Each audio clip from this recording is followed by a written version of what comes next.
తమకు అనారోగ్య కారణాలతో లీగల్ గా జనజీవన స్రవంతిలోకి వచ్చాం కానీ తాము పోలీసుల ఎదుట లొంగిపోలేదన్నారు మాజీ మావోయిస్టు నేత సంజీవ్.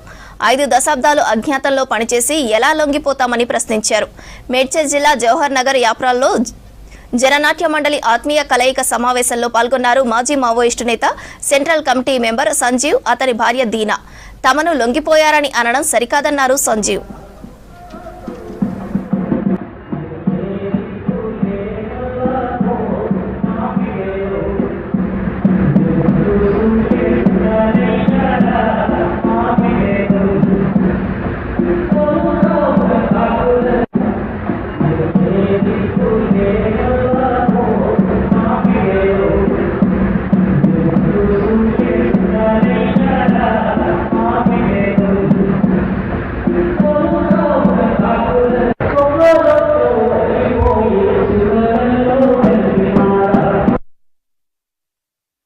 ప్రజలకు ప్రభుత్వానికి కూడా మెయిన్గా మేము అనారోగ్యంతో బయటకు వచ్చాము.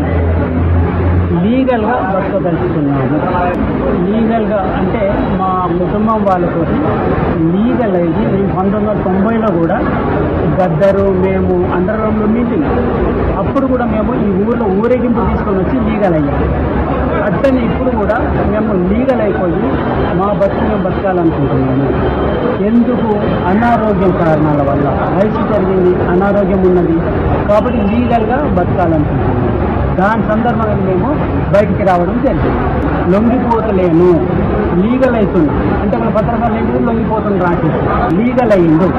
లీగల్ జీవితం జీవించాలనుకుంటున్నాడు. 50 సంవత్సరాలు పనిచేసి లొంగిపోవడే ఉంటుంది. 77 నుంచి నేను సాంస్కృతిక రంగంలో పనిచేస్తాను. 80లో ఫుల్ టైంకి వెళ్ళిపోయాను.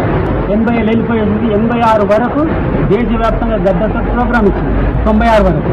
96లో నేను అడవిలోకి వెళ్ళిపోయాను. అడవిలోకి వెళ్ళిపోయి మన్గూరు దళంలో డీసీ మెంబర్